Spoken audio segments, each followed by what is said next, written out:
Hey everyone, welcome back to Absolutely Marvel and DC. My name is Benny, that is Dylan, and here we talk about all your favorite superhero-themed TV shows, movies, and video games. And today we're going to talk about Supergirl. And I have straightened out who's who. Nice. Why are you acting surprised? I sent him a message, and I'm like, okay, so the one at the paper is, what is her name? I wrote it to you.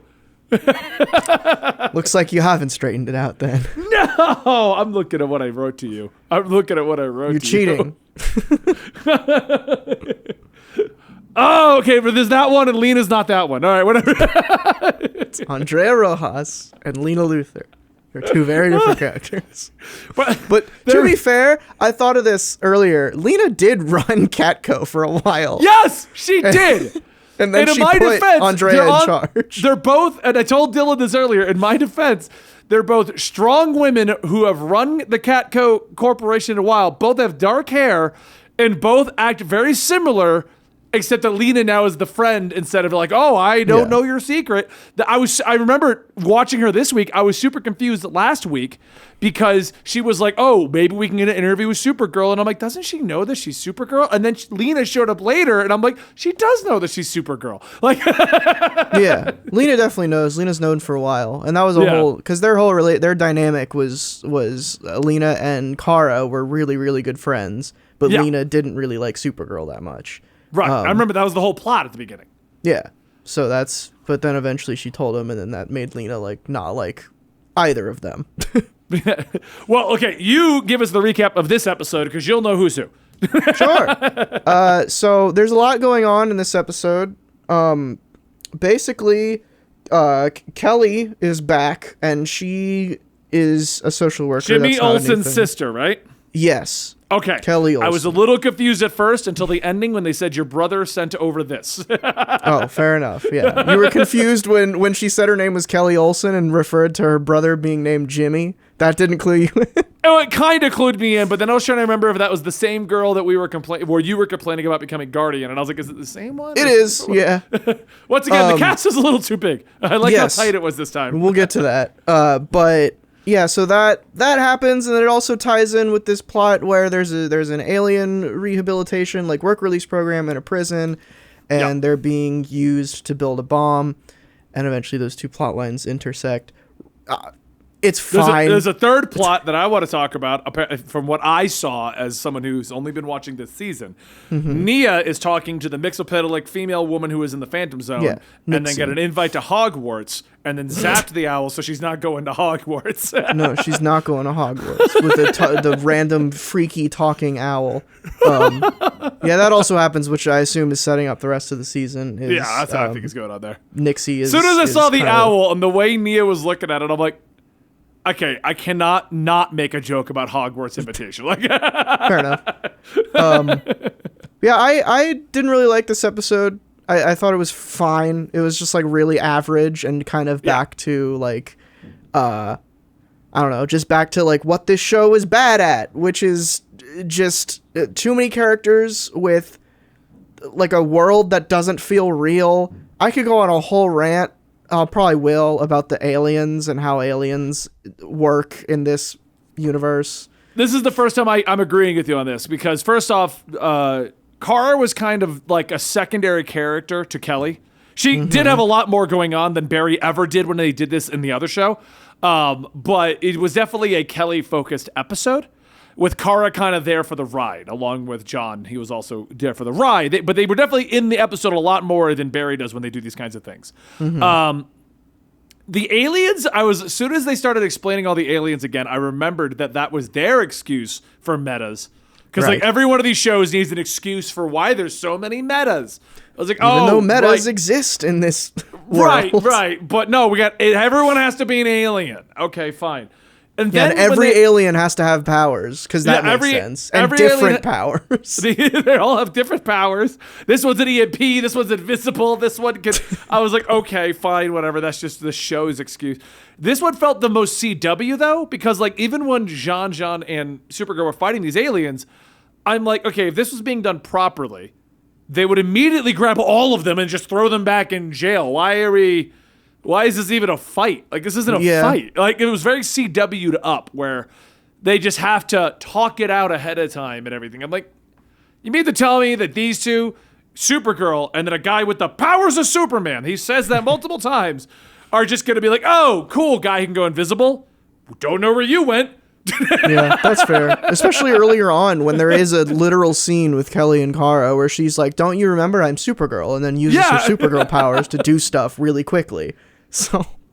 I was also, this is definitely a nitpick, but she made the hole in the coffee, and the lady goes over, grabs one paper towel, puts it on the coffee. Does nothing. I was like, what are you doing? Is this like a quicker picker upper commercial? What is that this? That security guard was way too nice. That was not a security guard. That was some lady that they grabbed off the street. Yeah, I know. She's like, hold on, let me get something. Runs back, grabs paper towel. I was like, okay. And I'm like, there's a huge coffee puddle on all those papers. And you're like, so who are you looking for? Like, it's a bounty commercial. Like, I was expecting it to be product placement. Look how quick it picked it up. Nope, did nothing. She just left it there. Just added more paper. Thank you for noticing that as well. Oh, yeah. I was like, that is not how you clean up a spill. I'm gonna go on my rant about aliens just so I could get it out there. So the aliens in this show just look like humans. And I'm so tired of that. There are a couple in the background that have like growths on their forehead or whatever, and like one dude had like scars or something. But like, if you're gonna put aliens in your show, first of all, like I said earlier, they don't all have to have powers, and they don't all have to have different, unique, separate powers, because that's like how many planets have intelligent life that has developed so drastically different from human beings that they have this fantastical powers set, but also they still look exactly like humans. And don't come at me with like they're using transmogrifying tech, because no, they're not. No, I agree with you. And there's no way that the entire world wouldn't be aware of how many different ones there are at this point. It's almost like Men in Black levels of how many different aliens there are hidden amongst us. Yeah, but like in Men in Black, all of the aliens look funky, and they don't all like shoot lasers out of their eyes. They just kind of look weird, and that's great. But like in this show, and my main problem with it is that the world doesn't seem affected in any way by aliens being this common, to the degree that we have like, separate programs for them in prisons that they're being used. We have homes for like orphaned aliens, and they were going into like, that. I was like, dampeners. what is this? Is this an orphanage for aliens? What? Yeah, and they all just look like normal little kids. Like, that's so boring. And I know, like, I don't know if you watched this season, but there was an entire season where one of the subplots was that Linda Carter was the president, and nobody knew she was an alien because she looked like a human, but she was an alien. That one. Yeah. And she was using some kind of tech. She did actually look like a freaky alien from what I remember. But the whole point of that season was like alien rights. It was an allegory for, immigrants and whatever. Yeah. And that was the whole thing for that season. But then that season ended, and it was revealed to the world that aliens were everywhere. Okay. And they've been on so Earth they are forever. revealed. Yes. Everyone knows that. But it's had seemingly zero effect on the planet. It's almost like you're watching some in prison.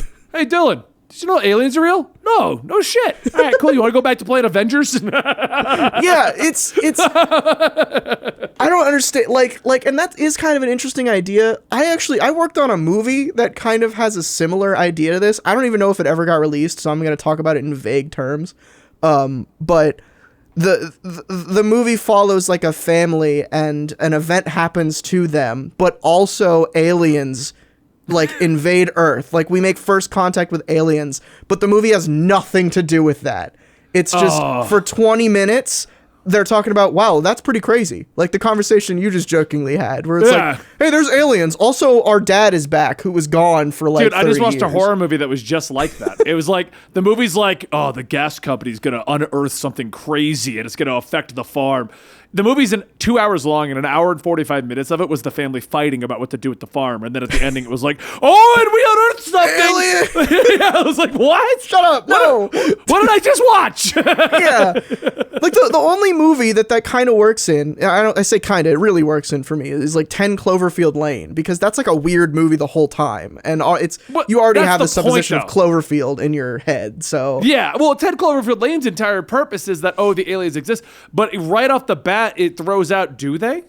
Is he crazy? Like, right. That's the whole point of 10 Cloverfield Lane. That do they exist or do they not? We don't really know, and it could all be a lie. Mm-hmm.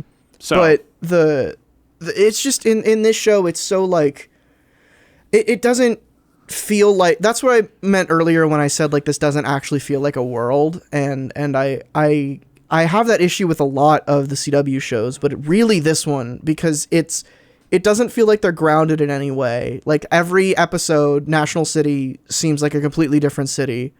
And there's just like off screen, like Kara and John have that scene where they're talking about the alien that can manipulate metal. And also it's called like Metalo Man or whatever. Sure.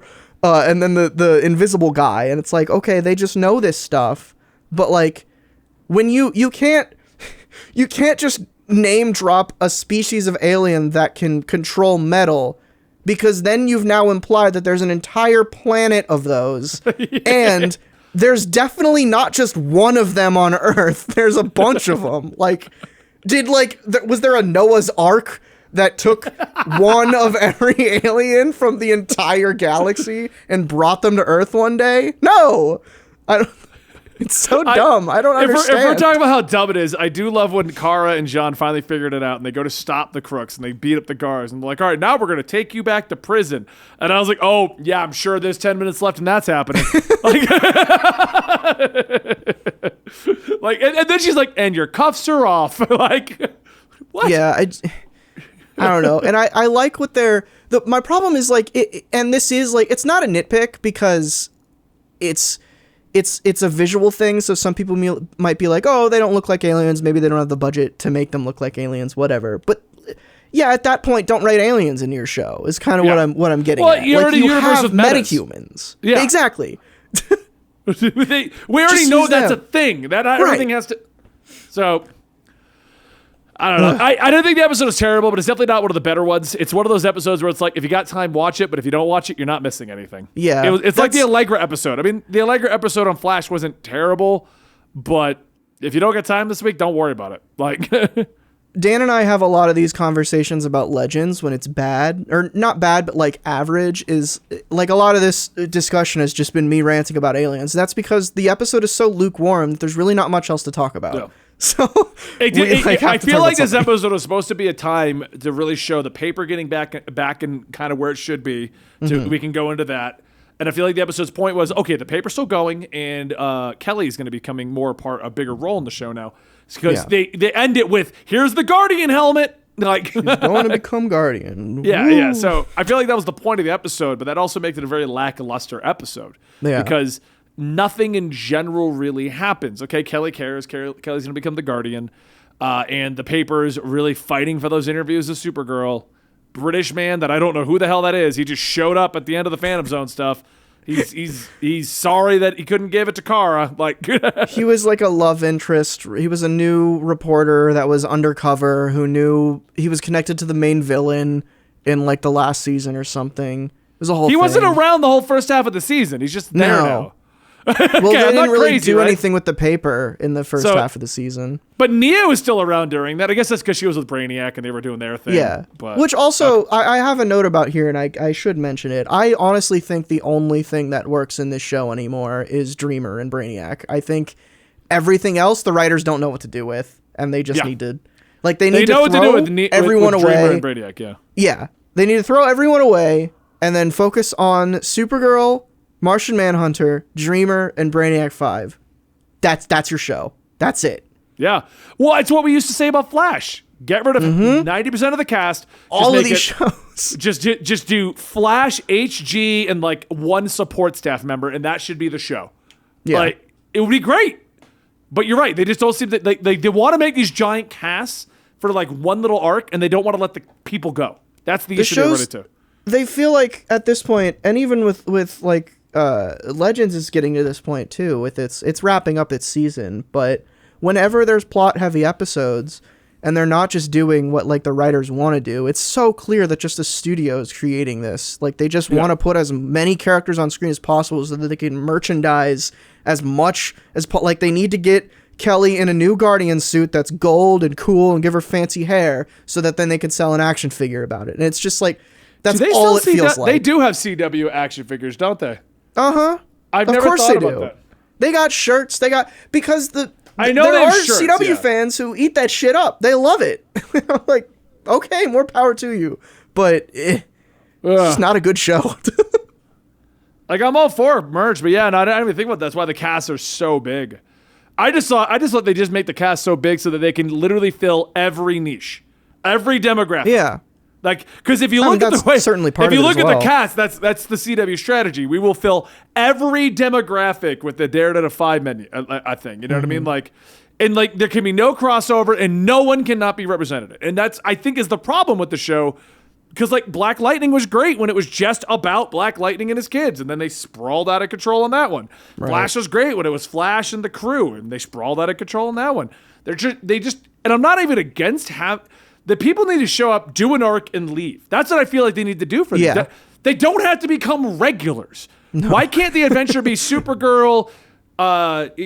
Because they're already in the show, but they would technically fall into this. But why can't Supergirl, Jean, Brainiac, and Nia be the cast, and then everyone else rotates through when we have a plot? They're not just hanging out in the break room. Like, which I think you kind of mentioned this earlier, is like, I'll give them credit. Like, they didn't throw in like Brainy and Lena in this episode for no reason because they weren't needed. Yeah. So like they are kind of doing the thing that they're doing the thing that Flash did for a while, where they just rotate the cast, but they're not trimming it down enough. There's still too much happening. And that's what I mean. Like, they need to trim the cast down so that we have arc. Just do arcs. Mm-hmm. I'm fine if the show is not about Supergirl, but about Supergirl and her friends. And then her friends come in one at a time. Like, oh, it's your week. Let's do something with you. Like the earlier in the season, the I think it was the 2-episode, pretty self-contained arc of Brainy and Nia going back in time. That was great. That was wonderful. Yeah. Do more of that. Yeah, I mean, Flash, you could have easily done the exact same thing. Allegra and her sister, this is the arc we're doing, and no one else is needed. Caitlin went off. She's doing something else. Yeah, sure. What I mean? Don't question it. That's fine. Yeah. Or even better, set it up earlier in the season. They even do that stuff in the comics when they want to rotate like a crossover event. Where's the rest of the cast? Who cares? They're just not here. Yeah, they're busy. You might get a little nod where, like, Superman is teaming up with some new character, and he's just like, oh yeah, the League went to the thing on Mars. Yeah. Like, that's where they're at. They're in like death metal right now or whatever. Don't worry about it. Come on, Naomi, let's go do our adventure. Like. But yeah, it's a problem across the board of the CW shows. They just I'm not against the big cast. They're just not using them right. Like, they need to be used properly. They don't need to be in every scene. You're not an ensemble cast. You're Supergirl, and you're Flash, and you're Arrow. It's in the name. Yeah, totally. So, but didn't they now? At least they've been dubbed as Supergirl. I noticed that they're the Super Friends. Yeah, they did. They're running with that, which, like, sure. Why not? That is what they are. So, all right. Well, anyway, yes. Show is not terrible, contrary to what we just all went through, but definitely a skippable week, sadly. We enjoyed it, thought it was great. And other than that, Nia's not going to Hogwarts, and I'm sad. I'm Benny. That's Dylan. Come on. You didn't think for a moment Hogwarts? You didn't think for a moment? I didn't at all, personally. But I could see the owl. It's the owl. Totally. We're absolutely Marvel and DC. Thank you so much. We'll see you next time right here.